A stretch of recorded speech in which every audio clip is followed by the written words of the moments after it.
ជំរាបសួរពុកម៉ែបងប្អូនចូលមកស្ដាប់រាត្រីសានស្ងប់ស្ងាត់សូមពុកម៉ែបងប្អូនជួយចុច Subscriber ដើម្បីជាកម្លាំងចិត្តសម្រាប់ខ្ញុំការសម្រាយរឿងរបស់ខ្ញុំឥឡូវចូលមកស្ដាប់រឿងមុនអាគមត្រីរ៉ោះឥឡូវសាច់រឿងរបស់យើងពុកម៉ែបងប្អូនអូយឈឺណាស់ខ្ញុំពិបាកដកដង្ហើមណាស់ជួយខ្ញុំផងអាសម្លាំងដកដង្ហើមឲ្យវែងសម្លាំងមើលមុខយើងមកបន្តិចទៀតពុកយើងមកដល់ហើយ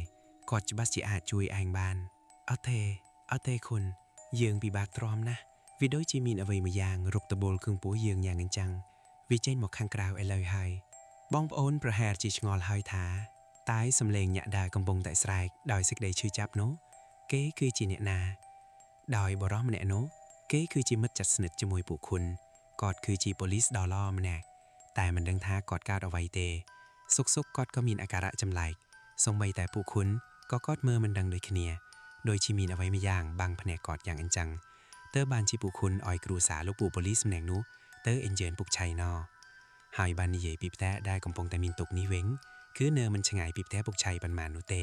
របៀបថាពួកគាត់នៅក្នុងភូមិជាមួយគ្នានឹងឯងមិនយូរប៉ុន្មានពុកឆៃក៏បានមកដល់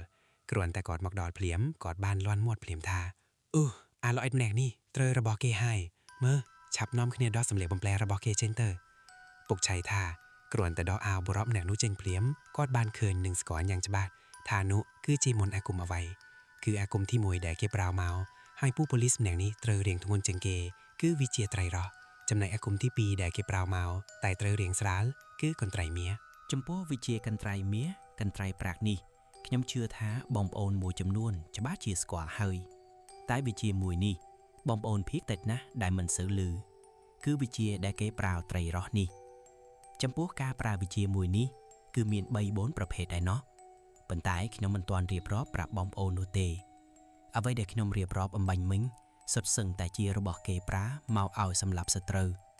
ដោះទាន់គឺរស់បើដោះមិនទាន់គឺដឹងតែឡើងបានឃើញឌីភពនោះនេះហើយបងប្អូនប្រកាសជាឆ្ងល់ថាតើយ៉ាងម៉េចបានជាបុរសម្នាក់នោះត្រូវធ្ងន់យ៉ាងនឹងហើយគេនៅអាចនិយាយបានទៀតហេតុផលទី1គឺដោយសារតែបានពូខុនគាត់នៅក្បែរខ្លួនគឺគាត់ជួយទប់បានខ្លះព្រោះបុរសម្នាក់នឹងកំពុងតែដេកកោយដៃរបស់ពូខុនដែលកំពុងតែអង្គុយត្រកង3គេចំណែកទី2ដោយសារតែគេមានរបស់ខ្លះដែលពាក់នៅនឹងខ្លួនរបស់ទាំងអស់នឹងមានដូចជាចង្កូមខ្លាឬអខ្នាយជ្រូកប្រៃអេស៊ីហ្គាមសុទ្ធសឹងតែជារបស់ដែលបានអភិសេកឬក៏ដាស់ដោយពូខុនរួមជាមួយគ្រូអាគមផ្សេងទៀតដែលពូប៉ូលីសនេះក៏ធ្លាប់ស្គាល់បើមិនមានរបស់អស់ទាំងនឹងទេគឺគេច្បាស់ជាផុតជីវិតយូរហើយពេលនោះពុកឆៃគាត់បានដកដៃចារបស់គាត់ចេញពីថង់យាមនិងបានប្រាឲ្យម្ចាស់ផ្ទះដងទឹកឲ្យគាត់មួយផ្ដិលមកជាពិសេសកុំភ្លេចអ៊ុជធូបឲ្យគាត់មួយបាច់ផងនៅពេលដែលពុកឆៃគាត់បានរបស់អស់ទាំងនឹងហើយគាត់ក៏ចាប់ផ្ដើមសូត្រមន្តប្រោះព្រំទៅកាន់ប៉ូលីសម្នាក់នឹងជាពិសេសគាត់បានចាអាថាលើខ្លួនរបស់គេផងដែរពេលដែលគាត់ចារួចគាត់ក៏ប្រើឲ្យពូខុនដែលជាកូនរបស់គាត់នេះទៅបោះស្នឹងចងសីមាពាត់ការពារផ្ទះនេះសិនទៅចាំចងហើយគាត់នឹងធ្វើវិធីខាបរបស់ទាំងពីរនឹងតែម្ដងព្រោះបាតុកបរៈម្នាក់នេះឲ្យនៅអញ្ចឹងទៀតផុតតែមួយថ្ងៃនេះគឺគេច្បាស់ជាផុតជីវិតមិនខានហើយពិធីដែលគាត់ធ្វើនេះគឺមួយចានទឹកមួយចានគោកអ្វីដែលសំខាន់បរោះម្នាក់នឹងមិនមាននិស្ស័យជាមួយពុកឆាយទេតាមជើងលេខបើគាត់មើលគឺមើលមិនជាទេគាត់បានត្រឹមតែជួយទប់ប៉ុន្តែគាត់ធ្វើរបៀបអញ្ចឹងវិញគាត់ឲ្យកូនគាត់ពូខុនជាអ្នកចេញឈួរមើលហើយចាំពុកឆៃគាត់ជាអ្នកជួយពីខាងក្រោយគាត់នឹងប្រាប់ពីរបៀបខាបថាគួរធ្វើបែបណាអីចឹងទៅក្រោយពីពុកឆៃគាត់ចងសីមាការពាររួចគាត់ក៏អង្គុយប្រាប់ពីរបៀបដែលត្រូវធ្វើទៅកាន់ពូខុនដោយបងធូនបានដឹងស្រាប់ហើយពូខុនគាត់ក៏ធ្លាប់រៀនអាគមពីមុនដែរគ្រាន់តែឪពុករបស់គាត់បញ្យល់ខ្លីៗគឺពូខុនគាត់យល់តែម្ដងថាគួរធ្វើយ៉ាងម៉េចតែពូខុនពេលហ្នឹងគាត់មិនលូកដៃខ្លាំងនោះឡើយព្រោះគាត់ជាប់បណ្ដាសាយូរហើយគឺមិនតន់ដាច់ស្លាកនោះទីតាក់ទងជាមួយប្រពន្ធកូនគាត់មុននឹងពុកឆៃឲ្យពូខុនធ្វើពិធីពុកឆៃគាត់បានយកដីចារបស់គាត់ចាអថាការពារជាច្រើននៅលើក្នុងកូនប្រុសសំបីតែនៅលើមុខនៅលើបាតជើងក៏គាត់ចាដែរកិច្ចដែលគាត់ធ្វើពេលហ្នឹងគឺលក្ខណៈថាធ្វើមិនឲ្យនាំទុកដល់កូនប្រុសតែម្ដងពុកឆៃធ្វើអ្វីមួយគាត់គិតល្អិតល្អន់មែនតែនគាត់មិនមែនចេះតែធ្វើនោះទេលុះរហូតចូលដល់ម៉ោងធ្វើពិធីពុកឆៃគាត់ប្រើឲ្យម្ចាស់ផ្ទះទៅយកកន្ធុនដែកយកមកឲ្យកូនគាត់ជាពិសេសដាក់ទឹកតិចផងចាក់ទឹកចូលល្មមពីថ្នប់ដៃ នៅពេលដែលគេយកមកដល់គាត់ក៏ចងូលថាឲ្យទុកក្បែរជើងអ្នកដែលរើអំពើនឹងទៅដោយមានក្រណាត់គ្រប់ពីខាងលើផងដែរគាត់ហាមមិនឲ្យអ្នកណាទៅប៉ះពាល់ទេក្រៅពីពូខុនគឺហាមអ្នកផ្សេងទៅប៉ះពាល់ជាដាច់ខាតបើសិនជាអ្នកណាប៉ះកន្ទុនដែកនោះកំឡុងពេលធ្វើពិធីម្នាក់នោះគឺច្បាស់ជាត្រូវអំពើដែលគាត់ដោះមិនខាននោះឡើយពុកឆៃគាត់បាននិយាយទៅកាន់អ្នករាល់គ្នាថានិយាយអញ្ចឹងបងប្អូនដែលនៅទីនេះហាមដាច់ខាតហៅឈ្មោះកូនប្រុសរបស់ខ្ញុំពិតហៅគេថាលោកតាឆៃទៅកុំហៅឈ្មោះពិតរបស់គេឲ្យសោះបើមិនចង់ឲ្យខូចពិធីចាំពេលដែលកូនខ្ញុំដោះអំពើនោះឲ្យមិត្តរបស់គេរួចនឹងប្រាប់ថា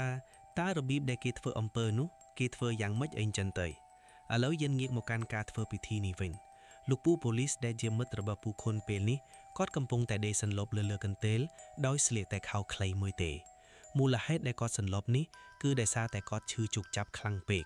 បើគេលេងមកម្ដងពីរអញ្ចឹងតើណាទ្រាំបានទៅពូខុនគាត់បានយកភេសដែលនៅកន្ទុយចង្ក្រានផ្ទះនោះឡាយមួយស្បោងគាត់សូត្រគាថាបណ្ដើគាត់យកភេសនឹងទៅច្បួតតាមឡៃតាមជើងមិត្តគាត់កន្លែងណាដែលមានសភាពប៉ោងហាមគាត់ច្បួតកន្លែងនឹងហើយពេលដែលគាត់ច្បួតផុតដៃជើងរបស់គេគាត់បែកភេសនោះទៅលើកន្ធុនឬក៏ចានដែកដែលកំពុងតែគ្របនោះច្រាវនិយាយទៅឲ្យតែគាត់បែកភេសនោះទៅលើចានដែកហ្នឹងគឺដឹងតែចានដែកនោះរង្គើហើយវាហាក់បីដូចជាមានអ្វីមួយយ៉ាងនៅក្នុងនោះយ៉ាងចឹង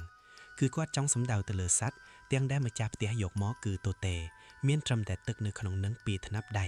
ហើយជាពិសេសម្ចាស់ផ្ទះនោះក៏ជាអ្នកយកក្រណាត់ទៅគ្របបាត់ទោះដៃទៀតទាំងក្រណាត់ទាំងចានដែកគឺសុទ្ធតែជារបស់ម្ចាស់ផ្ទះនេះទាំងអស់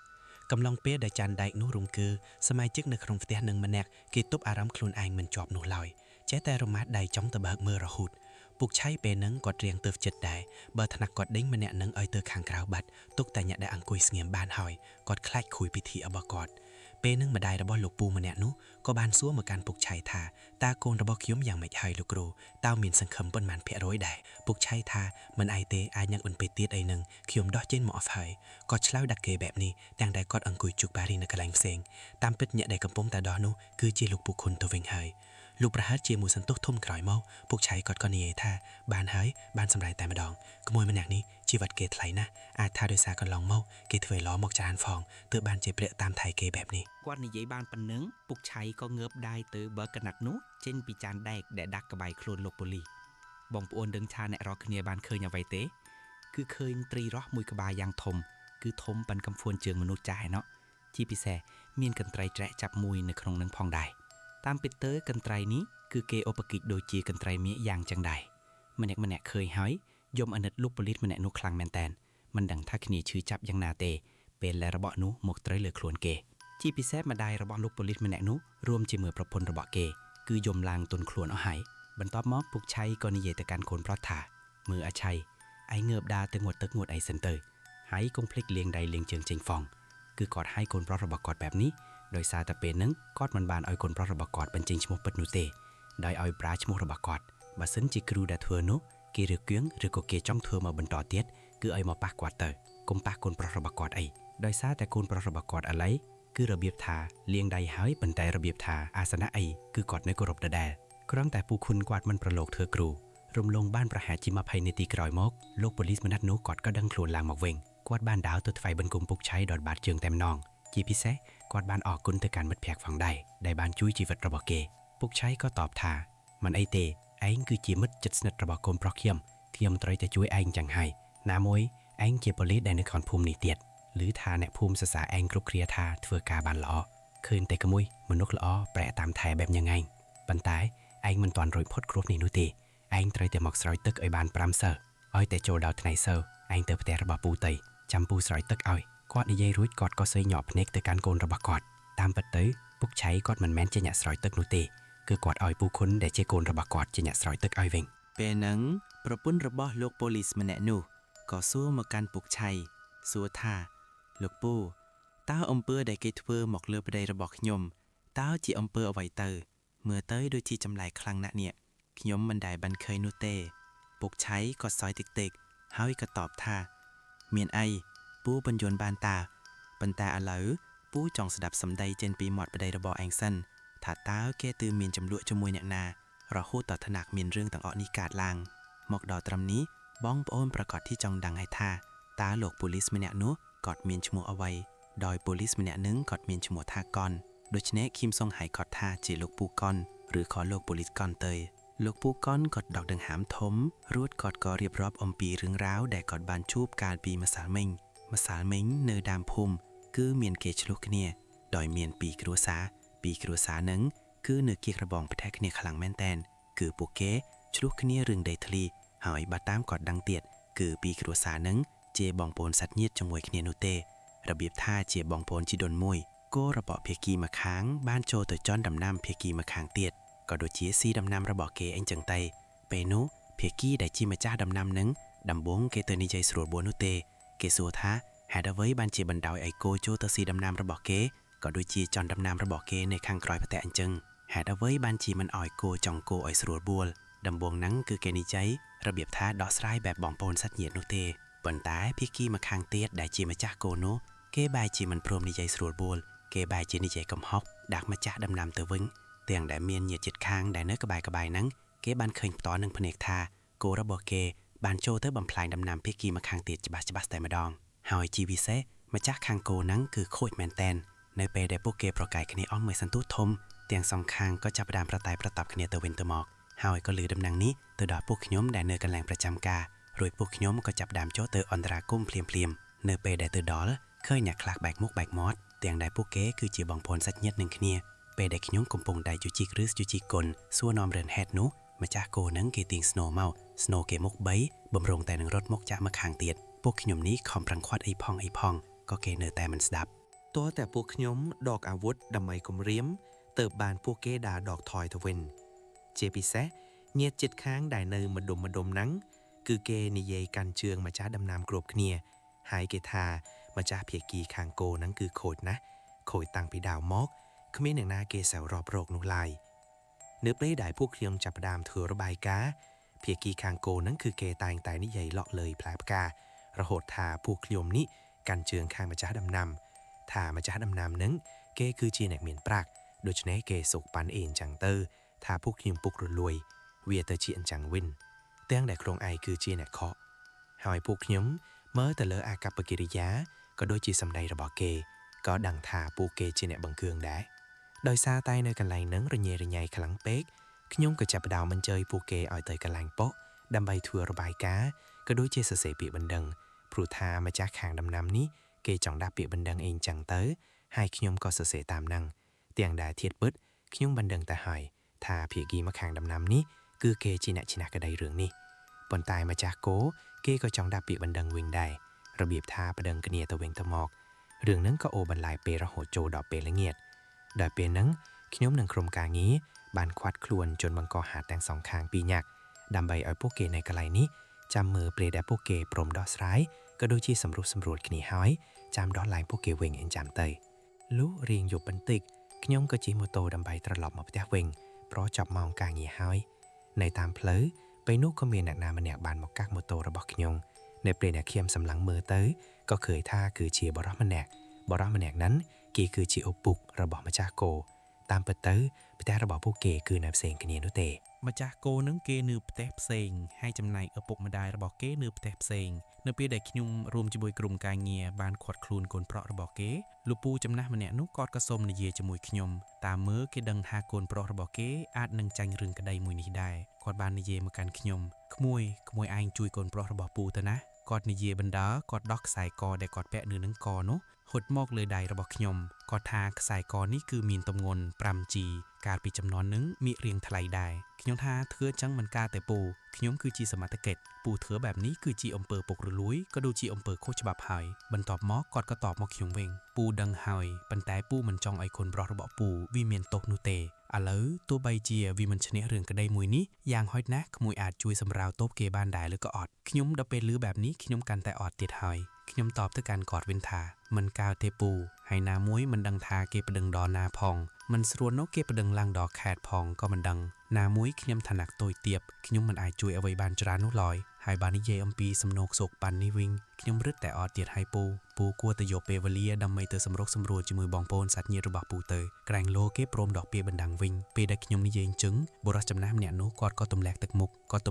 ហើយគាត់ថាមិនអីគេក្មួយពេលនោះមុននឹងខ្ញុំរៀបតែនឹងជីចេញគាត់ក៏យកក្រមារបស់គាត់យកមកជូតញើរបស់ខ្ញុំដែលនៅនឹងថ្នាខ្ញុំពេលហ្នឹងក៏និយាយទៅកាន់គាត់ថាពូឯងធ្វើអីហ្នឹងគាត់ថាគាត់ជូតញើឲ្យហើយជាពិសេសគាត់បានយកក្រមាហ្នឹងយកទៅជូតក្បាលម៉ូតូឲ្យខ្ញុំថែមទៀតគាត់ថាគាត់ស្រឡាញ់ចូលចិត្តខ្ញុំដោយសារតែខ្ញុំជាមនុស្សល្អអីចឹងទៅគឺគាត់និយាយបែបហ្នឹងខ្ញុំនៅពេលដែលឮគាត់និយាយអញ្ចឹងក៏រៀងស្រឡះចាត់បន្តិចហើយក៏ជិះម៉ូតូចេញមកលុះរហូតពេលដែលខ្ញុំមកដល់ផ្ទះខ្ញុំមានអារម្មណ៍ថាដូចជាមិនសូវស្រណុកចិត្តសោះខ្ញុំតែងតែមានអារម្មណ៍ថាដូចជាមានអ្នកណាដើរតាមពីខាងក្រោយខ្ញុំយ៉ាងចាំងខ្នងរបស់ខ្ញុំឡើងត្រជាក់ស្រឹបហើយជាពិសេសគឺពេលយប់ពេលដែលខ្ញុំកំពុងតែដេកសុកនោះខ្ញុំបានយកស្បិតចម្លែកគឺខ្ញុំយកស្បិតឃើញខ្លួនឯងត្រូវបានគេយកចំណងអ្វីមួយយ៉ាងពណ៌ក្រហមយកមកចងភេងខ្លួនលុះរហូតដល់ស័យព្រឹកគឺព្រឹកមិញយើងនឹងឯងខ្ញុំមានអារម្មណ៍ថាមិនសូវស្រួលខ្លួនតតែសោះខ្ញុំក៏ដាក់ច្បាប់មួយថ្ងៃព្រោះខ្ញុំដឹងខ្លួនឯងច្បាស់ថាថ្ងៃនេះខ្ញុំច្បាស់ជាឈឺមិនខានហើយវិច័យដនអីព្រឹកមិញនេះកូនពូបានមកលេងខ្ញុំហើយខ្ញុំក៏មានអាការៈឈឺជុកចាប់ពេញរាងកាយភ្លាមតែម្ដងទៅពេលដែលខ្ញុំឈឺនោះគឺខ្ញុំរវើរវេអស់ហើយខ្ញុំងងឹតភ្លាខ្លាំងណាស់ជាពិសេសត្រចៀករបស់ខ្ញុំឡើងហឹងតែម្ដង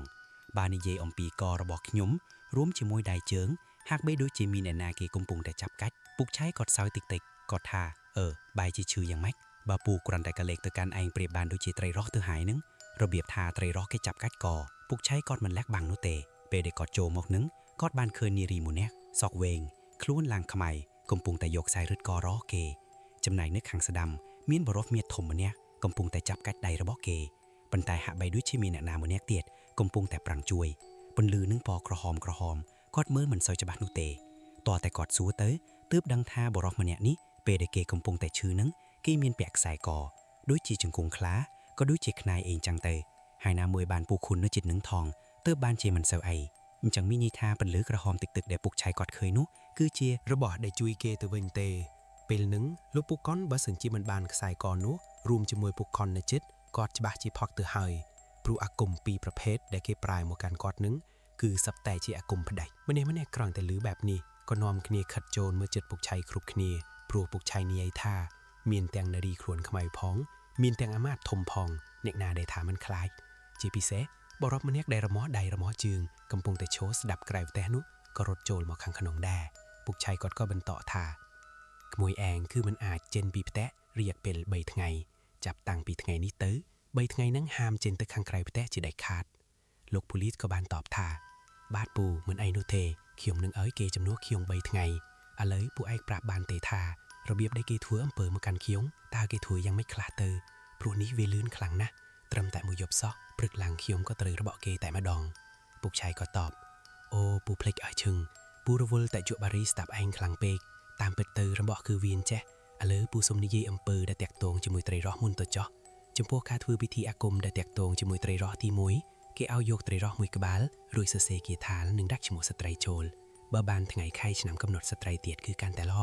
គេចាលើក្រដាស់ក៏បានសំណខັດថាក៏បានហើយចាលើលេខក្រណាត់ក៏បានដែរនៅពេលដែលគេសរសេររួចគេក៏ដាក់ជូនទៅក្នុងមាត់ត្រីរួចនឹងភាវនាគេភាវនាគេថាបណ្ដាយកធូបវាយលើក្បាលត្រីបណ្ដាឬក៏យកចង្កាក់ដតពីមាត់រហូតទៅដល់កន្ទុយត្រីឬក៏ដតពីកន្ទុយត្រីរហូតដល់មាត់ត្រីនេះគេហៅថាការធ្វើកិច្ច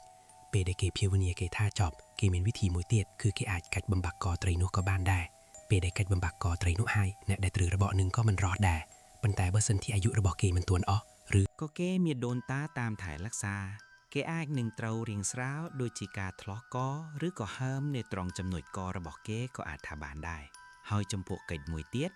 កិច្ចមួយនឹងអាចធ្វើឲ្យឈឺឬក៏ស្លាប់បានតាមចិត្តដោយកិច្ចទី2នេះអាស្រ័យទៅលើចិត្តរបស់គ្រូដែលធ្វើនោះទេថាគ្រូនឹងកាយសាហាវដែរឬក៏អត់របៀបដែលគេធ្វើមិនខុសពីទី1ប្រមាណនោះឡើយដោយមានការសរសេរឆ្នាំខែកំណើតរូបថតហើយបើសិនជាអាចគេមានរបស់ដែលជាប់នៅនឹងខ្លួនអ្នកដែលគេចង់ធ្វើគេធ្វើហើយគេយកទៅចងជាមួយត្រីនោះឬក៏ញ៉ាត់ចូលទៅក្នុងមាត់ត្រីហ្នឹងបន្ទាប់មកគេនឹងយកទៅប្រឡាយនៅកន្លែងទឹកស្ងប់មានន័យថាទឹកនោះមិនហូរភាគច្រើនកិច្ចទី2នេះគេប្រើជាមួយស្នខាត់ថាបើត្រីនោះនៅរស់អ្នកដែលត្រូវនឹងគេនៅរស់ដូចគ្នាគ្រាន់តែគេនៅឈឺរ៉ាំរ៉ៃដីនៅនឹងកន្ទេលគឺដូចជាលោកប៉ូលីសម្នាក់នេះយ៉ាងចឹងប៉ុន្តែបើសិនជាត្រីនឹងស្លាប់អ្នកដែលត្រូវរបស់នេះក៏មិនរស់ដែរហ ហើយចំពោះអំពើដែលលោកប៉ូលីសកនក៏ត្រូវគឺអាគមទី2ដែលខ្ញុំនិយាយនេះដោយគេបានយកក្រមាដែលមានញើរបស់លោកប៉ូលីសកនរួមជាមួយឆ្នាំខែរបស់គាត់ជាពិសេសគឺឈ្មោះពីងធម្មតានៅប៉ុតប៉ូលីសគឺមានសរសេរតារាងមួយដែលបញ្ជាក់អំពីឈ្មោះអ្នកដែលធ្វើការនៅទីហ្នឹងដូច្នេះគឺងាយស្រួលមែនទែនដែលគ្រូនឹងគេចង់ធ្វើ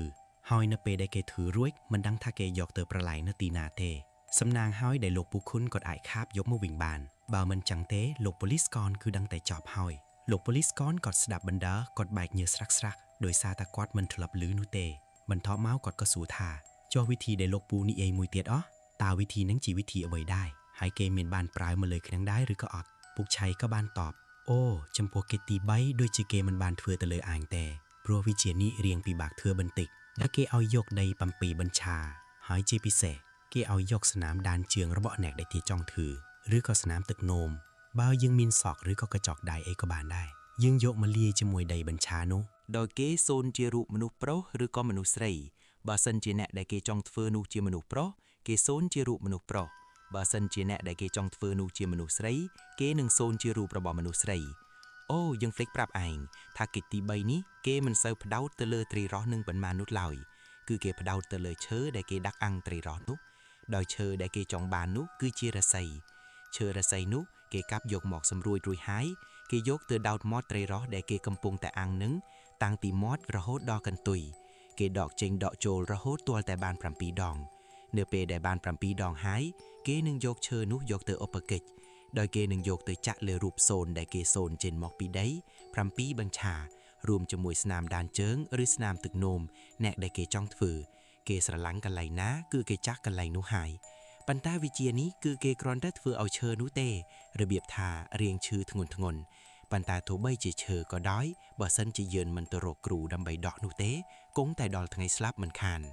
ម្នាក់ស្ដាប់ហើយពិតជាមានការខ្លាចរអាជាមួយអ្វីដែលគេបានធ្វើខ្លាំងមែនតែនឥឡូវយើងចេញមកក្រៅសាច់រឿងបន្តិចខ្ញុំសូមអធិស្ឋានបងប្អូនផងដែលខ្ញុំមិនអាចប្រាប់អំពីបាលីឬគាថាសម្រាប់ធ្វើពិធីមួយនោះព្រោះអីខ្ញុំបាននិយាយអំពីរបៀបធ្វើអស់ហើយកាលណាដែលខ្ញុំបង្ហាញនៅមុនគេថាខ្លាចក្រែងលោមានមនុស្សមិនល្អយកទៅប្រើនៅលើផ្លូវខកបើសិនជាគាត់ធ្វើទៅលើអ្នកដទៃអាចថាជារឿងមួយហើយប៉ុន្តែវាអាចនាំអន្តរាយដល់គាត់ក៏អាចថាបានដែរដូច្នេះខ្ញុំសូមអធិស្ឋានបងប្អូនផងចំពោះវិជាអស់ទាំងនេះមិនមែនថាសុទ្ធតែជាវិជាឆ្វេងនោះទេវិជាទាំងអស់សុទ្ធសឹងតែល្អបើសិនជាយើងប្រើនៅលើផ្លូវត្រូវប៉ុន្តែបើសិនជាយើងយកទៅប្រើនៅលើផ្លូវខុសវានឹងคล้ายទៅជាវិជាឆ្វេងឬក៏ជាវិជាអាក្រក់ហើយដែលចាស់ចំណាំហៅថាជាមុនអាគមខ្មៅនោះព្រោះចាស់ពីដើមលោកយកវិជាអស់ទាំងនេះយកទៅធ្វើសឹកសង្គ្រាមនោះទេលោកមិនដែលយកមកសម្លាប់ខ្មែរគ្នាឯងនោះឡើយខុសប្លែកអីតែឥឡូវបែរជាក្រឡាប់ចាស់អស់នេះខ្ញុំសូមបញ្ជាក់មតិយោបល់តែប៉ុណ្ណោះនោះទេឥឡូវយើងចូលទៅកាន់សាច់រឿងរបស់យើងវិញពេលហ្នឹងលោកពូគុណក៏ស្ងាត់មាត់ប៉ុន្តែម្ដាយរបស់លោកពូគុណក៏បានសួរទៅកាន់ពុកឆៃវិញម្ដងក៏ចង់សួរទៅលើរឿងកន្ត្រៃគឺទីកន្ត្រៃច្រេះចាប់មុនដែលលោកពូគុណគាត់ខាបបានមកនោះព្រោះកន្ត្រៃហ្នឹងគាត់ឮពុកឆៃនិយាយថាជាកន្ត្រៃមៀតហេតុអ្វីបានជាខាបមកជាកន្ត្រៃច្រេះចាប់ទៅវិញពុកឆៃគាត់ដកបារីក្មៃរបស់គាត់យកមកជោគមេដាមបន្ទាប់មកគាត់ក៏តបវិញថាតាមពិតទៅវាអញ្ចឹងនោះទេអ្នកដែលចង់ប្រើវិជានេះភាគច្រើនតតែគេរៀនរៀងខ្លាំងមិនតិចព្រោះអីវិជាដែលគេធ្វើនេះវាស្តៀងទៅនឹងការប្រើប្រាស់ស្បែកក្របីដែរតាមពិតទៅកន្ត្រៃនៅកន្លែងអាសនៈរបស់គ្រូដែលគេធ្វើនោះគេយកទៅលាបពណ៌ជាពណ៌មាក់ឬក៏ពណ៌ប្រាក់អីចឹងទៅបើគេចង់ប្រើម្ដងមួយគូក៏បានដែរប៉ុន្តែអ្នកខ្លះគឺគេប្រើតែមួយនោះទេពេលខ្លះគេប្រើកន្ត្រៃមាក់ពេលខ្លះគេឧបកិច្ចជាកន្ត្រៃប្រាក់គេយកកន្ត្រៃនោះទៅដាក់នៅលើជើងពៀនឥឡូវខ្ញុំនិយាយអំពីការរៀនដំបូងទៅចុះគេយកចង្កឹះមួយយកទៅគោះនៅលើកន្ត្រៃនោះដោយភាវនាគេថាបណ្ដើរហូតតតែកន្ត្រៃនឹងរួមតូចคล้ายទៅជាសត្វល្អិតអ្វីមួយយ៉ាងដែលវាអាចហោះហើរបានបន្ទាប់មកគេនឹងប្រើសត្វល្អិតប្រភេទនេះឲ្យទៅធ្វើអំពើដាក់ទៅលើអ្នកដែលគេចង់ធ្វើនោះដូចជាការចូលតាមស្លឹកត្រចៀកចូលតាមជើងមោះឬក៏តាមមាត់នៅពេលដែលអ្នកដែលគេចង់ធ្វើនោះកំពុងតែដែកភាគច្រើនវាជាសត្វអូម៉ាល់ឬក៏សត្វកន្លងអីជាដើមហើយចំពោះរបៀបធ្វើគឺមិនខុសអំពីការរៀនដំបូងនោះទេដោយគេមានឆ្នាំខែកំណើតរូបថតឬក៏របស់របរអ្នកដែលគេចង់ធ្វើនោះគឺនិយាយទៅវាដូចតែត្រីរស់នឹងឯងទេគ្រាន់តែថាលើកនេះគឺគេយកចង្កឹះគោះហោកតតាកន្ត្រៃនោះវារួមតូច ហើយបើសិនជាវាហោះចូលទៅក្នុងរាងកាយអ្នកដែលគេចង់ធ្វើបានវានឹងចូលទៅយាយីនៅក្នុងពួករបស់មនុស្សម្ដងហ្នឹងហើយសំណាងណាដែល alert នេះកន្ត្រៃហ្នឹងមិនតាន់រីកធំបើសិនជាកន្ត្រៃនឹងរីកធំវិញពោះរបស់ឯងនេះគឺប្រៀបបានដូចជាពោះវៀនធំរបស់ជ្រូកដែលត្រូវបានគេកាត់ជាកង់ៗយ៉ាងចឹង គ្រាន់តែពុកឆៃនិយាយដល់ត្រឹមនេះម្នាក់ស្រាវពួកវៀនអស់ហើយបន្ទាប់មកម្ដាយរបស់លោកពុកកនក៏សួរបន្តទៅកាន់ពុកឆៃថាខ្ញុំលឺបងប្រុសនិយាយតាក់ទងជាមួយការរៀនតើគេរៀបអ្វីខ្លះទៅពុកឆៃក៏ថាខ្ញុំភ្លេចប្រាប់រឿងនេះទៅចុះពេលដែលគេរៀនដំបូងនោះគឺគេរៀបស្លាធរបាយស្រីមួយគូប៉ុន្តែចំពោះវិជ្ជាអត់ដឹងនេះមិនបាក់តែចង់ដឹងចង់លឺឬក៏ចង់ស្គាល់នោះឡើយវាគ្មានប្រយោជន៍នោះទេអាចនឹងថ្ងៃក្រោយនាំទុកដល់ខ្លួនវិញខាំនៅពេលដែលនិយាយចប់ពុកឆៃក៏សួរទៅកាន់អភៈនោះថាចង់ធ្វើបោះឬក៏អត់លោកពូកនគាត់គ្រូវីក្បាលគាត់ថាមិនបាច់នោះទេលោកពូណាមួយមើលទៅគាត់ក៏មិនចង់ធ្វើរឿងអញ្ចឹងដែរប៉ុន្តែប្រពន្ធរបស់លោកពូកនមិនគិតអញ្ចឹងនោះទេគាត់ថាអ្នកនោះធ្វើបាបប្តីរបស់គាត់គឺគាត់ចង់ឲ្យធ្វើឡងទៅវិញប៉ុន្តែសម្រាប់ពុកឆៃគាត់ថាធ្វើឡងទៅល្អជាងព្រោះអីគាត់មិនចង់ឲ្យមានអ្នករៀនវិជ្ជាធ្មប់រស់នៅក្នុងភូមិជាមួយគាត់នោះឡើយបើសិនជាគេដឹងខ្លួនខុសគេអាចមកសុំទោសគាត់នឹងព្រមដោះឲ្យគេវិញប៉ុន្តែបើអត់នោះទេក៏មានតែតាមនឹងទៅហើយអាចថាជាពេលវេលារបស់ពុកឆៃវិញម្ដងហើយព្រោះពេលដោះក៏រួចរាល់ពេលដោះនឹងបើសិនជាពុកឆៃគាត់ទៅដោះដោយផ្ទាល់គឺដោះមិនកើតនោះឡើយប៉ុន្តែគាត់ឲ្យពុកខុនជាអ្នកដើរតួជំនួសគាត់វិញឥឡូវពិធីនោះក៏ចប់គឺរបៀបថាពុកឆៃគាត់អាចលេងតាមចិត្តវិញបានម្ដងពុកឆៃពេលនោះគាត់ងើបឈរដើរទៅរកកន្ធនដែកនឹងដោយមាត់របស់គាត់កំពុងតែបៀមបារីយ៉ាងជាប់ហើយស្មាតោគាត់ថាត្រីរស់ដែលទៅតែនឹងមានចលនាបាញ់មីងឥឡូវคล้ายទៅជាត្រីរស់ដែលតៃសាក់បាត់ទៅហើយគ្រាប់ភ្នែករបស់វាឡើងសជាពិសេសថែមទាំងមានក្លិនទៀតគាត់បានយកកន្ថៃនោះយកទៅញ៉ាត់មាត់ត្រីបន្ទាប់មកគាត់ក៏យកកន្ទុយបារីរបស់គាត់ដែលកំពុងតែជោគនេះយកមកសូត្រនៅមុនគីថាបន្ទាប់មកក៏ញ៉ាត់ទៅចូលក្នុងមាត់ត្រីបន្ថែមពេលដែលរួចហើយក៏យកកណាត់នោះគ្រប់វិញបងប្អូនដឹងថាគាត់យកកន្ធននឹងយកតាណាដែរឬក៏អត់គ្រាន់តែគាត់គ្រប់ក្រណាត់ហើយគាត់ក៏លើកយកទៅដាក់នៅខាងមុខផ្ទះនោះគាត់ទុកកន្ធនដែកនឹងចោលនៅមុខផ្ទះនោះទេហើយអ្នករាល់គ្នារួមជាមួយគាត់នេះកំពុងតែឈរនៅក្នុងផ្ទះគាត់ឈរបណ្ដើរគាត់សូត្រនៅមុនគាថារបស់គាត់បណ្ដើររហូតតតែមានខ្យល់ធ្លាក់មកយ៉ាងខ្លាំងពេលនោះអ្នកនៅក្នុងផ្ទះនេះគឺគេឃើញផ្ទាល់នឹងភ្នែកទាំងអស់គ្នាខ្យល់គួយតូចមួយមិនដឹងថាបក់មកពីណានោះទេទាំងដែលមេឃស្រឡះចេះដំបូងខ្យល់នឹងវាគួចចេញពីតាមរបងផ្ទះនោះទេបន្ទាប់មកវាក៏ចូលក្នុងបរិវេណផ្ទះគួចយកក្រណាត់ដែលគាត់គ្របកន្ធនដែកនេះប៉ាងទៅតាមខ្យល់បាត់ទៅមិនដឹងថាហត់ទៅណាភ្នំនោះទេហើយនៅពេលដែលគេនាំគ្នាដើរទៅមើលកន្ធនដែកនោះកន្ធនដែកនឹងគឺគ្មានត្រីគ្មានកន្ត្រៃគ្មានអីទេនោះឡើយបាត់ឈឹងតែម្ដងគឺមានទឹកត្រឹមតែពីថ្នប់ដៃនឹងតែប៉ុណ្ណោះពុកឆៃក៏និយាយថាបានហើយយកកន្ធននេះយកទៅទុកទៅ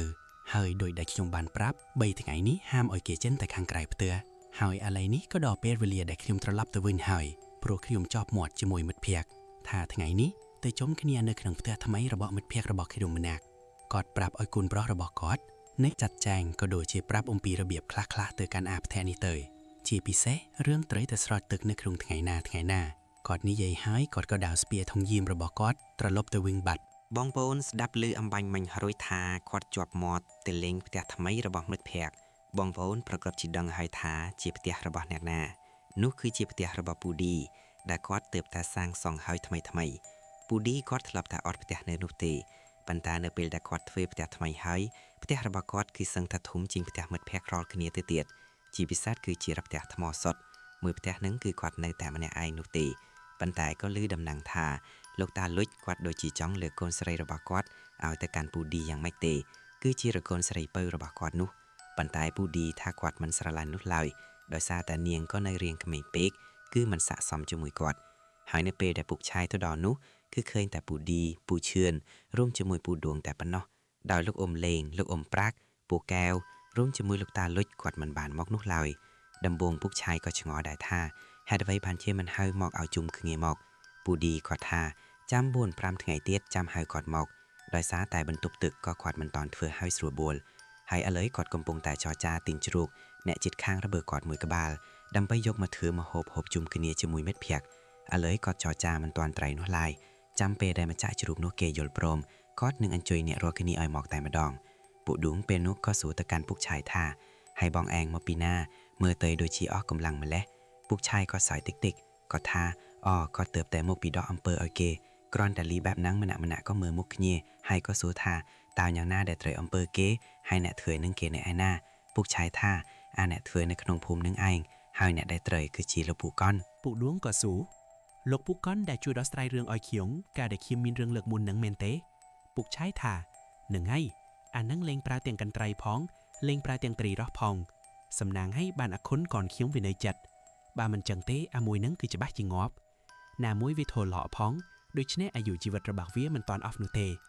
มนหนึ่งเขียมมองตีนี้ขยมบานดักล่องตือการเวียเวิงได้หนึ่งขยมบทบานบางอองได้เทบอง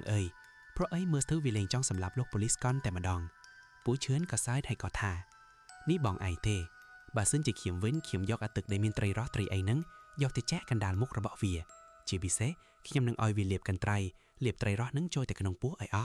บาซึ่งจีวีเลียบมันเขียมเวียแทมปูกอดในยัยดาวตรำนี้ก็นำคดีซ้ายมันแนกเบนังแนกคล้าช่วยเธอบังตบทึกออยปูดีบันดานำคดีดอกเมบันดาจัสพิกเจริญตามสรุปใส่จนบอดก่อนจังแองหายชื่อพิเศษปูเชือนร่วมจมือปูดวงกอดเสด็จแต่ก็มาเนาเตหายปูเชือนยืงนี่กอดดอกอ่าวแทมเตียดคำพุ่งแต่เธอสุกก็เคยหลบปุกคุณดาตลับมาบึงหายปุกชายกอดก็หาวซัวปุกชายทาเนาตีโนรุงเราละหายแมนเทปุกคุณก็ทาบาดปกคือรถเราละหายคิมก็บานประดายประดามปุกกอดแดเปโนปุกชายก็โซบันต่อจอซีมาได้ปุกปราไอคุณแองจองโนมินสไลวึงเตปุกคุณก็ทาคิมมันบานสไลพ่องปุกชายก็ตอบตะวึงโอ้เราหายจังมันใบตอนสไลนูเตจำมือเรียงสลับเป็นเตะจำปุกตะสไลเวียได้ต่อหอยปุกพลิกปรับยุบนี้ปุกมันบานแต่เด็กตานูเตมือหยุบนังช่วยอุดทุไอปุกฟองโปรไอทั้งไงวิกิจิทั้งไงซัลปูค้นไปเด็กวัดดับสำได้ระบบปุกกวดเฮ้ยกวดก็สมเลียปุกระบบกวดดำไม่เตะแต่รวมจิมวยเซมเตียดจำในปุกกวดตั้งบุญก็นอมกเนียทเวกาเงียระบบปุกกวดบรรทอโลเรียงละเงียกบันติกเมาโจลประเฮลจีบุญจิตปั๊มแต่เฮ้ยปุกใช้กวดก็กำปงแต่โชจั่วบารีดอกเมพแอกจิมวยจินจังจำในไอปูเชื่อนกวดกำปงแต่จำรัดจำร่งเรียบกะโรเอ็ดในคลองบรรทบตึกระบาปูดีจิมวยอย่างปูดวงเป็นเนาะปุกชัยกอดก็กระเล็กตัวเลยเมกได้ในบริเวณข้างไกลประเทศโนกอดบานเคยเมียนโดยจีสัตว์ละเอ็ดอย่างเจินสัตว์ละเอ็ดตึกออนึงคือฮอกประดมกันเนี่ยบงโพนทรวบเคินหรืออดสัตว์ขโมยตัวนุเตปันท้ายวีฮอกประดมกันเนี่ยวีฮอกมูลรงวงโดยจีบาลอย่างเจินวีฮอกตัววิงตัวเมาในครอยบริเวณใดประเทศระบาปูดีเนาะปูดวงใดก้มปงแต่จวยเรียบกระโรปูเชือนนี้ก็สัวแต่การปุกชัยสัวทาบองไอเอิร์ดมือแต่ข้างครอยตะมือเมียนทมคลันไซเอรืออับบรรทุบตึกมันตอนเรียบจำสรวนบัวพองสอยบัตตะหอยปุกชัยทามันแมนสอยโดยสาบรรทุบตึกได้บองเวียเมาหอยคือเวียเมากระเคิมกรอนตานิยัยดาวตรำนี้มันเอกก็บานมือมุกเนียเจียพิเศษคือมาจากพิแทะเยืองหนึ่งไอคือปุดีก็ทางอบหอยพิแทะระบอกขยุมมันตอนเตียงเรียบจอมสรวนบวนพองแน่กงทายกแทะระบอกขยมจีกันไหลเลงสารคมนะปูเชื้อนกอดก็แตกกระบาดปูดีมวยใดหอยนี่ใหญ่ท่าเบอร์มันอ้อยปูอังเล้งอังชบจวยเรียบให้บรรทุบตึกนึงมันตอดมอปูดีกอดก็ซอยกอดท่าอันนี้ใหญ่เลงแต่จ้าอ้อหอยในประกันจรานดอดหายปูอังนี้เถือเตยปันแต่คุมอ้อยใบกระโรบแท้อังนะเชือนปูเชือนท่าไซกระโรระบะอังใครปันมันอังกวักกติจะแล้วหายบรรตอบมาพวกกอดก็น้อมกันเนียซอยระเบียบท่าพวกกอดนี่ใหญ่เลงซอยกันเนียกอดนุเทเนื้อแป้งได้รอกันนี้กลมปงแต่ซอยสุกพวกชายก็สลับแต่ชุบซอยคือมือตะเรียงจำไหลคลังนะพวกชายเป็นนึงก็สวาบานใดกว่าใดโกลบงปอนทลบเครื่องใดนึงใดหรือออดใดนึงคือหมกปีโดยชีอันดาดปวนจึงเกตุกสำหรับกว่าใดโกลโดยซาแต่ใดนึงปูดีก็ดักแพกจมวยหนึ่งทวีข้างครอยพเตนุพวกชายเตียงตือก็ดาวสำดาวตือบริเวณข้างคราวนึงแต่มาดองบองโพนดังท้าไปได้ปูเชือนปูดวงรวมจมวยปูดีก็รถเจงปีบรรทุกตึกเตอมือดังท้ากอดบานเคืองเอาไว้เต้คือกอดบานเคืองกระเบ้ยมวยกระบาลกระเบ้ยนั่งทมแมนเตนกร่อนแต่มือเตยก็ดังท้ามันแมนจีกระเบ้ยหยักภูมิได้คือจีกระเบ้ยได้กาวเจนปีมนกรมระเบียบทาเกเล้งหมอกตังละงีแต่มาดองพวกชายกอดยกได้นึงจังเอามกระบาดซัดกระเบ้ยนึงก็ทาแต่เฮียนดาหมกมวยจมเฮียนเตียดอันไว้อ่อยบักสไนระบาอังคติดแต่มาดองปันตากระเบ้ยนุหักใบโดยจีมันสดับกอดนูเตเวียเนอแต่ภายใดเดินเนื้อข้างเกล้าด้วยจีซัดโก้อย่างจังกบาระบาเวียเนอเหมือนเงียมนูเต ระเบียบท้าวิด้วยจีจองวัดปุกชายเขลังนะมีในนาปุกชายกดบานลูกโจทองยิมระบอกกอดติ้งสีมาระบอกกอดเจงโสดนมนเกท้ารุ่ยก็บอกเตลยสัตว์กระใบนังจำนองนู้ก็บานเตยจองเชิงกระใบอากมนังจวบปุกชายก็ดาดกิเจ็ดกดเลือกได้กว่านึงไว้จอมสแนงสัตว์กระใบนังไตมาดองกรอนเตยไวมั่งบากสแนงเคลียกเลือใดสแนงนั้นคือคล้ายติจีกระมวลเตียนบนตัวเหมาะกระใบนู้ก็จับประดามระลีมาลองบันติกคือระลีด้วยจีเตียนได้ตรึบานเพลิงแช่นจึงระหุต่อแต่วีระลีบัดคล้ายติจีสัตว์ละอึดต้อยตั้งอ่อนหนึ่งห้อยก็หอเชงตัววิงบัด តាមពិតសត្វដែលពុកឆៃក៏បានឃើញកាលពីអំបៃមីងហ្នឹងគឺជារបស់ដែលគេប្រើមកនោះទេពេលដែលវាមកដល់វាក៏កើតទៅជាក្របីអាគមអីចឹងទៅ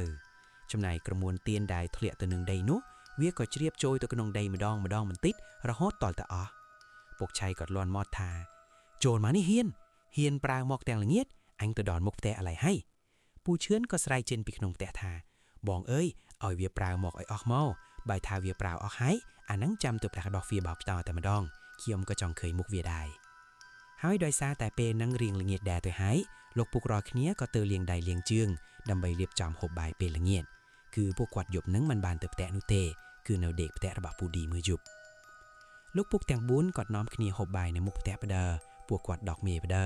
ដោយផ្ទះរបស់ពូឌីមកធ្វើត្បិតតែជាផ្ទះថ្មពិតមែនប៉ុន្តែគាត់បានធ្វើសម្យាបទេមកខាងមុខរបៀបថាទុកប្រក់កុំឲ្យភ្លៀងសាជួយផ្ទះគឺពួកគាត់រកគ្នាអង្គុយហូបនៅមុខផ្ទះនឹងឯងបាយតាមពួកគាត់ចាំម៉ងថ្មនឹងដូចជាជួយ7យប់ទៅហើយកំពុងតែហូបសុកគាត់ក៏បានឃើញនារីចំណាស់ម្នាក់រួមជាមួយបរិះចំណាស់ម្នាក់គាត់បានដើរកាត់នឹង3ទៅ4ដងឯណោះបន្ទាប់មកក៏ឃើញគេដើរចូលមកហើយនៅពេលដែលបរិះចំណាស់រួមជាមួយនារីចំណាស់ម្នាក់នឹងដើរចូលមកគឺគេជម្រាបសួរអីត្រឹមត្រូវគាត់សួរថាតើមានស្គាល់ផ្ទះរបស់ពូនួនដែរឬក៏អត់ដោយពូនួនហ្នឹងគាត់គឺជាជាងឈើដែលនៅខុនភូមិនេះពួកគេទាំងពីរប្រាប់ថាពួកគេគឺជាអ្នកដែលនៅភូមិក្បែរនេះដែរហើយពួកគេដើររកផ្ទះរបស់ពូនួនមិនឃើញនោះទេឃើញពួកគាត់នៅមុខផ្ទះកំពុងតែហូបបែបនេះក៏ដាច់ចិត្តចូលមកសួរអីចឹងទៅពូឈឿនក៏សួរថាតើអ្នកទាំងពីរមករកគេធ្វើអ្វីដែរគេភិកច្រើនមិនសូវជានៅផ្ទះនោះរយដោយសារតែគាត់ទទួលធ្វើផ្ទះឲ្យគេច្រើនជាពិសេសផ្ទះដែលធ្វើមកអំពីឈើបន្ទាប់មកបុរៈចំណាស់រួមជាមួយនារីចំណាស់ម្នាក់ហ្នឹងក៏បានតបមកវិញថាគឺពួកគាត់ចង់ពឹងឲ្យពូនួននោះទៅជួយធ្វើផ្ទះឲ្យគាត់ហ្នឹងណារបៀបថាផ្ទះគាត់រៀងចាស់ណាស់ទៅហើយគាត់ចង់វាចោលហើយធ្វើផ្ទះសាថ្មីបន្ទាប់មកស្ត្រីចំណាស់ដែលកំពុងតែស៊ូនក៏បានបន្តសួរពួកគាត់ថាតើផ្ទះនេះមានបន្ទប់ទឹកឬក៏អត់គាត់ចង់សុំជួយទៅបត់ជើងតូចបន្តិចហើយពូឈឿនពូឌីអីគាត់មានចិត្តអាក្រក់អីគាត់ថាមានប៉ុន្តែមិនតាន់ធ្វើឲ្យស្រួលបួននោះទេបងចានបង្គន់ពួកខ្ញុំធ្វើហើយប៉ុន្តែឥតការ៉ូអីយ៉ាងគឺមិនតាន់ធ្វើឲ្យរួចរាល់នោះទេបើសិនជាជួយទៅខ្ញុំរៀងក្រែងចិត្តបន្តិចស្ត្រីនោះក៏បានតបថាអញ្ចឹងមិនអីនោះទេបើសិនជាមិនតាន់ធ្វើឲ្យខ្ញុំមិនហ៊ានទៅបត់ជើងតូចជើងធំនោះឡើយកុំឲ្យស្អុយឆ្អេះច្រាស់ដល់ពួកគាត់នៅពេលដែលពួកគាត់ជួលទៅធ្វើលើក្រោយទៀត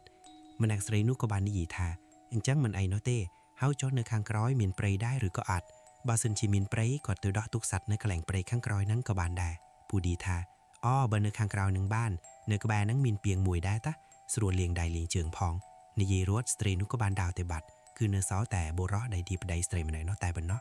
ហើយធម្មតាចាស់កាលពីចំនួនហ្នឹងពេលដែលមានភ្ញៀវអីដើរមកកាត់គាត់តែងតែហៅគេឲ្យមកដកមួយកែវពីភ្នះហើយពូឈឿនគាត់ក៏ចាស់ឲ្យបុរសម្នាក់នោះខោកជាធម្មតាបុរសម្នាក់ហ្នឹងគាត់ហូបហើយគាត់សម្លឹងមើលមុខអ្នករកគ្នាគាត់ថា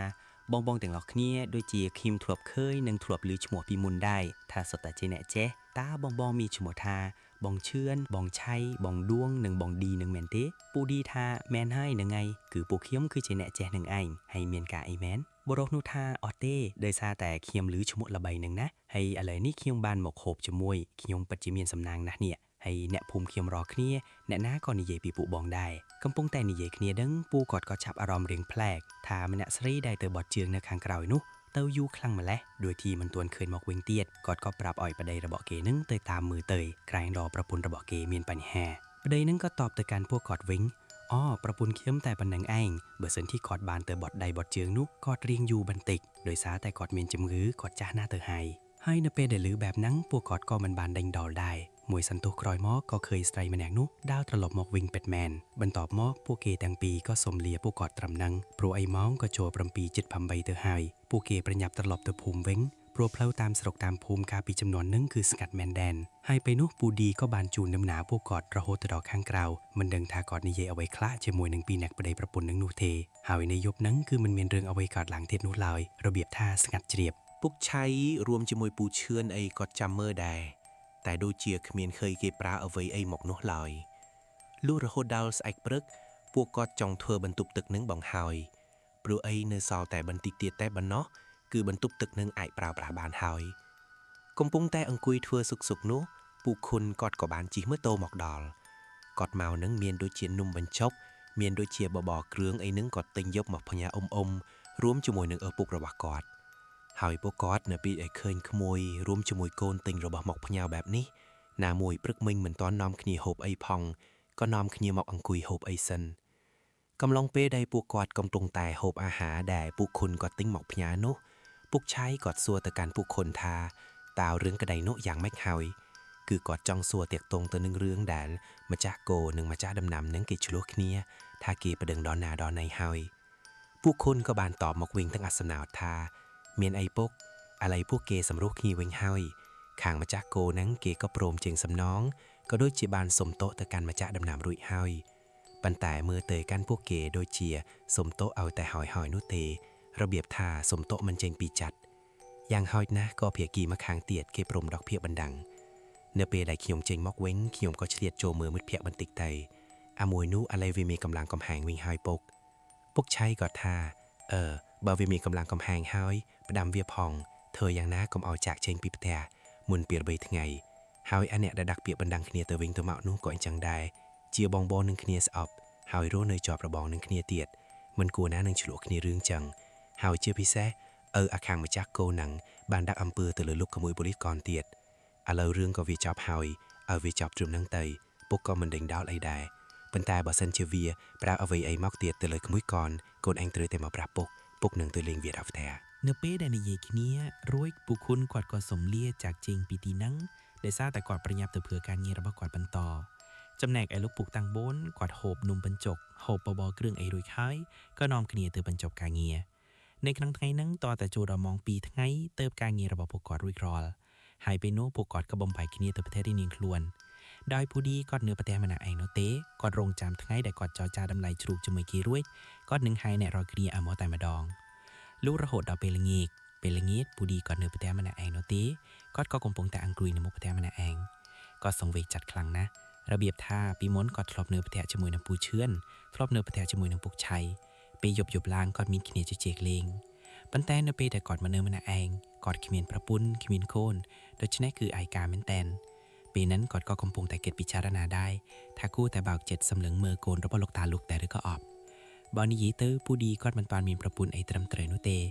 សូម្បីតែគាត់ធ្លាប់នៅជាមួយខ្មាំកាលពីពេលមុននោះក៏គាត់មិនទាន់បានសានអីត្រឹមត្រូវដែរដូច្នេះមិនទាន់អាចរាប់គាត់ជាបរិបពុះម៉ែនោះទេគឺគាត់នៅតែជាកំឡោះចាស់ដដែលតោះស្រង់ថាកូនរបស់លោកតាលួចគឺជាស្ត្រីមេម៉ាយប៉ុន្តែទោះបីជាមេម៉ាយក៏ដោយឲ្យតែបានមកនៅជាមួយគាត់ជាគ្នារបៀបថាពេលឈឺយកប្រលប់អីបានគេគក់ច្បាច់ឲ្យឬបំរើទឹកក្តៅទឹកជាអីចឹងទៅ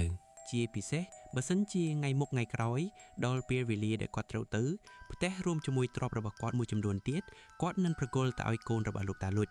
បើនិយាយទៅទ្រព្យរបស់ពូឌីពេលហ្នឹងគឺរៀងច្រើនជាងគេដែរដោយសារតែគាត់មួយរយៈមុននោះគាត់វក់នឹងលបែងខ្លាំងពេកប៉ុន្តែគាត់មិនមែនវក់ខាតនោះទេគឺគាត់វក់ចំណេញរឿងដែលគាត់គិតមួយទៀតគឺគាត់ឮដំណឹងថាកូនស្រីរបស់លោកតាលួចធ្លាប់មានប្តីត្រឹមតែរយៈពេលខ្លីនោះទេបែរជារស់នៅមិនចោះសម្រុងជាមួយគ្នាដោយសារតែនាងមាត់រពើខ្លាំងពេកសង្ឃឹមថាគាត់អាចរស់នៅជាមួយនាងបានរហូតទៅចោះប៉ុន្តែមិនដឹងថានាងព្រមទទួលយកគាត់ឬអត់ដោយសារតែគាត់ចាស់ណាស់ទៅហើយគាត់គិតបានត្រឹមនេះគាត់ក៏ដើរទៅងូតទឹកហើយពេលនោះគាត់មិនមែនងូតទឹកនៅក្នុងបន្ទប់ទឹកនឹងទៀតទេដោយសារតែបន្ទប់ទឹកនោះគាត់មិនទាន់បានដងទឹកដាក់អាងនោះឡើយព្រោះអីពេលនោះពូឈឿនគាត់បានធ្វើកូនអាងតូចមួយនៅក្នុងបន្ទប់ទឹកនឹងគឺគាត់ដើរទៅបរិវេណពាងខាងក្រោយគឺទីពាងដែលស្ត្រីចំណាស់កាលពីយប់មិញគេទៅបត់ជើងតូចនៅក្បែរនឹងឯងគាត់ថាពេលដែលគាត់ងូតទឹកនឹងគឺត្រជាក់ខ្លាំងមែនទែនគឺត្រជាក់ខុសពីរាល់ដងទោះបីជាពេលដែលគាត់ងូតទឹកហើយគាត់ដើរជួតខ្លួនជាមួយកុមាររបស់គាត់នៅក្នុងផ្ទះនេះក៏មានអារម្មណ៍ថាមិនទាន់បាត់ត្រជាក់ដែរពេលនោះពូឌីក៏ចាប់អារម្មណ៍ថាច្រមុះរបស់គាត់ដូចជាមានស្អីស្អិតនឹងហូរចេញមកពីច្រមុះពេលដែលគាត់យកដៃទៅប៉ះមើលទៅបងប្អូនដឹងថាគាត់បានឃើញអ្វីទេ នោះគឺជាឈាមគឺគាត់កំពុងតែឈាមច្រមុះបើតាមពិតទៅមនុស្សគឺទាល់តែក្តៅក្នុងទើបឈាមច្រមុះចេញមកប៉ុន្តែនេះគឺអត់នោះទេខ្លួនរបស់គាត់ឡើងត្រជាក់ហើយសូម្បីតែទឹកដែលគាត់ងូតនឹងក៏ត្រជាក់ដែរហេតុអ្វីបានជាគាត់ឈាមច្រមុះបែបនេះពូឌីគាត់ប្រឹងយកដៃរបស់គាត់ទៅគោះថ្ងាដើម្បីឲ្យឈាមនឹងកាន់តែហូរមកប៉ុន្តែឈាមនឹងវានៅតែបន្តហូររហូតមួយសន្ទុះគាត់ក៏ចាប់ផ្ដើមឈឺក្បាលនិងរាងស្រវាំងភ្នែកពេលដែលគាត់សម្លឹងចូលទៅក្នុងផ្ទះរបស់គាត់បងប្អូនដឹងថាគាត់បានឃើញអ្វីទេគឺគាត់បានឃើញស្ត្រីម្នាក់សក់វែងរបៀបថាសក់នឹងគឺអូដីឯណោះខ្លួនឡើងខ្មៅហើយស្លៀកក្បិនពណ៌ខ្មៅថែមទៀតភ្នែករបស់វាវិញគឺសល្អក់តែម្ដងសូម្បីតែធ្មេញរបស់វាក៏ខ្មៅដែរគឺវាកំពុងតែសើចស្ញែងឈរបរិវេណចំកណ្ដាលផ្ទះរបស់គាត់សម្លឹងមកកាន់គាត់តែម្ដងពូឌីមានឯណារត់នឹងទៀងបានតែក្រមាដែលគាត់កំពុងតែជូតខ្លួននឹងស្លៀកនៅនឹងខ្លួនរត់ចេញមកខាងក្រៅផ្ទះស្រែកថាខ្មោចឡងហើយម៉ោងថ្មើរនឹងគឺចូល7-8យប់ទៅហើយអ្នកភូមិតាមស្រុកស្រែជនបទគីកណោមគ្នាចូលសម្រាប់អស់ដែរគាត់រត់ទាំងស្លៀកក្រមានឹងគឺរត់សំដៅទៅផ្ទះអ្នកណាដែលនៅជិតនឹងជាងគេគឺគាត់រត់សំដៅទៅផ្ទះមិត្តភ័ក្តិគឺផ្ទះរបស់ពុកឆៃដោយផ្ទះដែលនៅជិតគាត់ជាងគេគឺផ្ទះរបស់ពុកឆៃគឺផ្ទះរបស់លោកពុកខុននឹងឯងគ្រាន់តែគាត់រត់ទៅដល់ភ្លាមគឺគាត់រត់បំបុកទ្វារផ្ទះរបស់ពុកឆៃតែម្ដងពុកឆៃថាកើតអីបងកើតអីពូឌីថាខ្មោចលងបងខ្មោចនៅក្នុងផ្ទះរបស់ខ្ញុំគាត់បាននិយាយរៀបរាប់ភានភាគដែលគាត់បានឃើញនឹងប្រាប់ទៅកាន់ពូឆៃថាអូអានឹងវាប្រើមកហើយវាបង្ហាញមករកខ្ញុំវាបែកចាប់ប្រើទៅរកបងឯងទៅវិញតាមពិតអានឹងវាចាំឲ្យខ្ញុំចេញផុតវាឡងញាក់មិនចេះគិតទៅពួកអស់នេះឆ្លាតណាស់ឥឡូវបងឯងចាំបន្តិចពូឆៃពេលនោះក៏ដើរចូលទៅក្នុងផ្ទះស្ពាយថងយាមរបស់គាត់មួយរួមជាមួយកំបិតស្នៀរបស់គាត់មួយបន្ទាប់មកគាត់ក៏ដើរសំដៅទៅផ្ទះរបស់ពូឌីវិញគ្មានហ៊ានដើរឆ្ងាយពីពូឆៃនោះទេដើរគៀកគាត់មែនទែននៅពេលដែលគាត់បានដើរទៅដល់ផ្ទះនោះគឺគាត់ឃើញតែម្ដងព្រាយនឹងវាមិនទាន់ទៅណានោះទេវាឈរនៅកន្លែងដដែលគឺឈរនៅចំកណ្ដាលផ្ទះរបស់ពូឌីតែម្ដងដោយបានដឹងហើយនេះគ្រាន់តែជាខ្មោចកំពឹកកំពុកនោះទេពុកឆៃគាត់ដើរចូលទៅឃ្វៀនខ្លាចសំបីតែបន្តិចគាត់យាកំបិតរកតែនឹងកាប់វាទៅហើយនឹងវាក៏ខ្លាយទៅជាផ្សែងខ្មៅហើយហោះចាក់ចេញពីទីនឹងបាត់ពុកឆៃថារត់តាន់ឯងរត់មិនតាន់វិញដឹងតែខ្ចាយប្រលឹងហើយនិយាយទៅតើតែព្រីសឿយនោះរលាទៅបាត់តើពូឌីគាត់ហ៊ានចូលមកក្នុងផ្ទះពុកឆៃគាត់សួរដំណើរដើមតួងពេលនោះពូឌីក៏ប្រាប់តាមនឹងទៅគាត់ថាពេលដែលគាត់ដើរមកពីងូតទឹកគាត់ចូលមកដល់ក្នុងផ្ទះគាត់ក៏ឈាមច្រមុះហើយក៏ឃើញព្រាយនឹងតែម្ដងពុកឆៃគាត់ស្រាប់តែភ្ញាក់ខ្លួនព្រឺតគាត់ថាកន្លែងណាអាពីងនៅខាងក្រោយដែលប្តីប្រពន្ធពីរនាក់មកកាលពីយប់មិញហើយប្រពន្ធរបស់គេសុំទៅបាត់ជើងនៅក្បែរនឹងមែនទេពូឌីថានឹងហើយបងនឹងហើយពុកឆៃគាត់ថាដូចជាមិនសូវស្រួលទេបងបន្ទាប់មកគាត់ក៏នាំពូឌីដើរទៅមើលពីងនោះគាត់គ្រាន់តែដើរទៅដល់ពុកឆៃគោះទ្រូងពឹបគាត់ថាវាយប់មឹងវានាំគ្នាទាំងពីរនាក់ប្តីប្រពន្ធមកដល់ផ្ទះគាត់បែរជាមើលមិនដឹងពុកឆៃពេលនឹងគាត់រៀងអស់សំណៅដែរដល់ថ្នាក់គ្រូអាគុំទាំង3នាក់អង្គុយផឹកស្រាក្បែរគ្នាមើលមិនដឹងអាពីរនាក់នឹងមកទាំងពីរនាក់ដែលមកកាលពីយប់មិញសុទ្ធសឹងតែជាអ្នកដែលជាអាគុំទាំងអស់ពីរនាក់ប្តីប្រពន្ធនឹងឯងគឺជាម្ចាស់ត្រីរ៉ោះរួមជាមួយហ្វឹនត្រៃដែលធ្វើទៅលើលោកប៉ូលីសកននឹងគាត់ទាយ៉ាងច្បាស់តែម្ដងត្រីរ៉ោះនឹងគឺអាបត្រីដែលជាអ្នកធ្វើចំណែកវិជ្ជាត្រីមាសនោះគឺជានារីនឹងឯងដែលជាអ្នកធ្វើហើយកាលពីយប់មិញពេលដែលគេសុំមកឈឺនំនៅខាងក្រោយផ្ទះគឺគេយករបស់យកមកដាក់ក្បែរទៀងនឹងឯងបងប្អូនដឹងថារបស់ដែលគេយកមកដាក់នឹងគឺជាស្អីទេនោះគឺជារូបសូនមួយដែលគេសូនចេញមកអំពីដីបំពេញបញ្ចាគឺគេយកមកកប់នៅក្បែរទៀងនឹងឯងដោយសារតែវាដឹងថាក្នុងចំណោមពួកគាត់ទាំង4គឺមានម្នាក់មិនចេះគឺជាពូឌីនឹងឯងហើយនេះគឺជាផ្ទះរបស់ពូឌីទើបបានជាវាចង់ធ្វើបាបអ្នកដែលមិនចេះវិញអញ្ចឹងហើយបានជាអាប្តីនោះវាសម្លឹងមើលមុខពួកគាត់ហើយវានិយាយប្លែកពុកឆៃមានណាគាត់យកកំបិតស្នៀរបស់គាត់ទៅឆ្កឹះមើលទៅគឺពិតជារូបសូនពិតមែនគាត់រឹករូបសូននឹងដាក់ចូលក្នុងថងយាមបន្ទាប់មកគាត់ប្រាប់ឲ្យពូឌីស្លៀកពាក់ទៅគឺគាត់នឹងដើរទៅរកផ្ទះគ្រូនឹងទាំងយប់ទាំងដែលគាត់មិនធ្លាប់ស្គាល់ផ្ទះគ្រូនឹងតទេសោះប៉ុន្តែដោយសារតែគាត់មានរូបសូននេះគាត់ដឹងថាផ្ទះគ្រូនឹងនៅឯណារបៀបថាពុកឆៃគាត់ខឹងខ្លាំងពេកដល់ថ្នាក់គាត់វាព្រីនឹងសួរចម្លើយតែម្ដងថាផ្ទះម្ចាស់របស់វានៅកន្លែងណាអីចឹងទៅហើយវាក៏ប្រាប់ពុកឆៃគាត់ថាពេលនឹងគាត់ដើរឡើង2ម៉ោងឯណោះតម្រុំទៅដល់ផ្ទះរបស់គ្រូនឹងផ្ទះនឹងគឺគេនៅដាច់ដោយឡែកពីកូនរបស់គេគឺជាបរិសម្នាក់ដែលបានទៅឆ្លោះគ្នាជាមួយម្ចាស់ដំណាំនឹងឯងផ្ទះនេះគឺគេនៅតែ2នាក់តាយាយនោះទេគឺនៅ2នាក់ប្តីប្រពន្ធរបស់គេ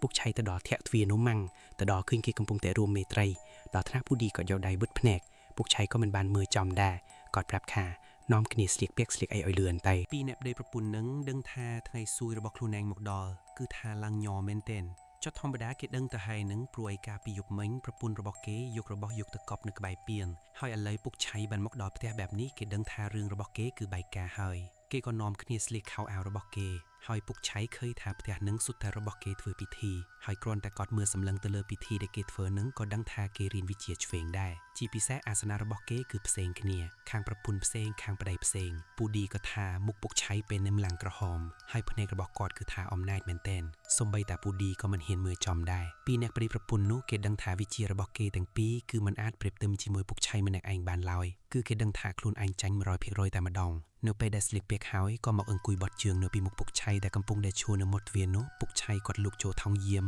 បោះរូបសូននឹងចេញមកគាត់ថាពីអ្នកនឹងមួយណាដែលអ្នកសូនរូបនឹងពេលនោះនារីដែលជាប្រពន្ធក៏សារភាពថាគេគឺជាអ្នកសូនរូបនេះហើយក៏ជាអ្នកដែលយកទៅដាក់នៅខាងក្រោយផ្ទះនោះដែរពុកឆៃថាល្អឆ្លើយត្រង់តាមពិតទៅគាត់ស៊ូនឹងគឺគាត់បានដឹងចម្លើយមុនបាត់ទៅហើយថាអ្នកណាគឺជាអ្នកធ្វើគឺស្ត្រីម្នាក់នឹងគឺជាអ្នកសូនប៉ុន្តែគាត់ចង់ស៊ូបញ្ជើកពុកឆៃថាឥឡូវបើចង់រួយខ្លួនឆាប់លេបរូបសូននឹងចូលទៅក្នុងពោះទៅពីអ្នកប្តីប្រពន្ធលើកដៃសំពះឡើងញ័រគេថាកុំធ្វើបាបគេអីពុកឆៃពេលនឹងគាត់លើកជើងស្ដាំគាត់ក្រហប់ពីថែនោះម៉ាំងឡើងរង្គើឡើងអាសនៈពីអ្នកប្តីប្រពន្ធនោះព្រៃជាពីរពូឌីវិញគឺថាញ័រឡើងលេចនំដាក់ខោទាំងដែលគាត់នេះគឺជាកញ្ញាភពរបស់ពុកឆៃនោះទេពូឌីថាមិនដែលឃើញពុកឆៃខឹងអ្នកណាដូចជាខឹងពីអ្នកប្តីប្រពន្ធនោះឡើយពុកឆៃគាត់សម្លុតពេកដែលឋានៈនារីរាជាប្រពន្ធនឹងភ័យឡើងសម្លប់ហើយអាចថាបុរសចំណាស់ម្នាក់នឹងគេរៀងស្រឡាញ់ប្រពន្ធរបស់គេដែរគេក៏ព្រមទទួលរឿងនេះជំនួសគេថាចាំគេជាអ្នកលេបរូបសូននឹងមានអីបុរសដែលជាប្តីដែលជាគ្រូអាគមនឹងគឺយករូបសូននឹងលេបចូលក្នុងមាត់ពិតមែនគាត់ថារូបសូននឹងបានក៏ដៃគ្រូនឹងលេបរហូតតតែចូលទៅក្នុងពួករបស់គេអស់ចោះធម្មតារូបសូនវាមានតែរឿងអីប្រមាណពេលដែលវាត្រីទឹកទៅវារៀងរអែលបន្តិចដែរដោយសាររូបសូននោះគេលាជាមួយខ្លាញ់ខ្មោចតៃហងហ្វង់លាជាមួយក្រមួនបន្តិចទៅហើយលាជាមួយដី7បញ្ឆាបន្តិចគ្រូអាគមដែលជាប្តីនឹងគេលេបរហូតតតែចូលទៅក្នុងពោះគេអស់បន្ទាប់មកគ្រូនឹងក៏លើកដៃសំពះទៅកាន់ពុកឆៃថាកុំធ្វើបាបប្រពន្ធគេបើសិនជាចង់ធ្វើបាបតែគេម្នាក់ឯងធ្វើបានហើយគេនិយាយបណ្ដើសម្លឹងមើលទៅកាន់អាសនៈរបស់គេរួមជាមួយប្រពន្ធរបស់គេបណ្ដាគឺថាឡើងប្រែកជាពីរទៅហើយពុកឆៃក៏ដើរទៅបោចសគ្រូនឹងហើយនិយាយថាកុំឲ្យអានដឹងទៀតតែហ៊ានធ្វើបាបក្មួយកណិតទៀតអាននឹងលេងឯងឲ្យខ្លាំងជាងហ្នឹងហើយចំពោះអាគមដែលធ្លាប់ធ្វើអ្នកនេះអ្នកនោះមិនថាអ្នកភូមិនេះឬក៏អ្នកក្រៅឆាប់ទៅស្រាយឲ្យអស់អញទុកពេលឲ្យ3ថ្ងៃបើសិនជានៃអញមកម្ដងទៀតអាសនៈប្រេះប៉ុណ្ណឹងផ្ទះឯងលើក្រោយដាក់ជាពីជំរាកតែម្ដងគ្រូនឹងគេលើកដៃសំពាក់និយាយថាបាទបងមានអីណាពូឌីលិចនោមដាក់ខោគ្រូនឹងលិចអាធំមកតែម្ដងពេលនោះពុកឆៃរួមជាមួយពូឌីក៏នាំខីដើរចេញមកគាត់ដើរចេញមកនេះមិនមែនដោយសារគាត់ជាប់ភាយគិកនោះទេដោយសារគាត់ស្អុយខ្លាំងពេកហើយមានអីយប់ហ្នឹងពុកឆៃគាត់នៅសម្រាប់ផ្ទះរបស់ពូឌីមួយយប់ហើយចាប់តាំងពីថ្ងៃនឹងមកគាត់ឃើញអ្នកឈឺនៅក្នុងភូមិគាត់ទាំងប៉ុន្មានចាប់ផ្ដើមនាំគ្នាជាអ្នកខ្លះដើរបានអ្នកខ្លះត្រូវគ្នាប្តីប្រពន្ធគេវិញមកដល់ត្រឹមនេះទើបពុកឆៃគាត់បានដឹងអំពីមូលហេតុតាមពិតគឺអាគ្រូនឹងឯងដែលជាអ្នកទទួលធ្វើអ្នកនេះធ្វើអ្នកនោះឬក៏ធ្វើស្នេហ៍បំបែកបំបាក់ប្តីប្រពន្ធគេចំណែកលោកប៉ូលីសកនវិញគាត់មកឲ្យពុកឆៃស្រោចទឹកជាធម្មតាលុះរហូតដល់ថ្ងៃជួបជុំនៅផ្ទះរបស់ពូឌីចូលមកដល់នៅថ្ងៃហ្នឹងពូឌីគាត់កាប់ជ្រូកមួយតែម្ដងអ្នករាល់គ្នាបានមកជួបជុំនៅផ្ទះរបស់ពូឌីទាំងអស់មានទាំងពូកែវលោកតាលុចលោកអ៊ុំលេងលោកអ៊ុំប្រាក់និងអ្នកស្គាល់គ្នាផ្សេងទៀតហើយខ្ញុំផ្លេចប្រាប់បងប្អូនទៅពូកែវមួយរែកធំនេះគឺគាត់នៅផ្ទះរបស់លោកតាលុចនឹងឯងជាពិសេសថ្ងៃហ្នឹងលោកតាលុចបាននាំកូនពៅរបស់គាត់មកទៀតផងរបៀបថាពេញមួយថ្ងៃហ្នឹងឃើញពូឌីរួមជាមួយកូនពៅរបស់លោកតាលុចហ្នឹងអ៊ឹមអៀងដាក់គ្នារហូត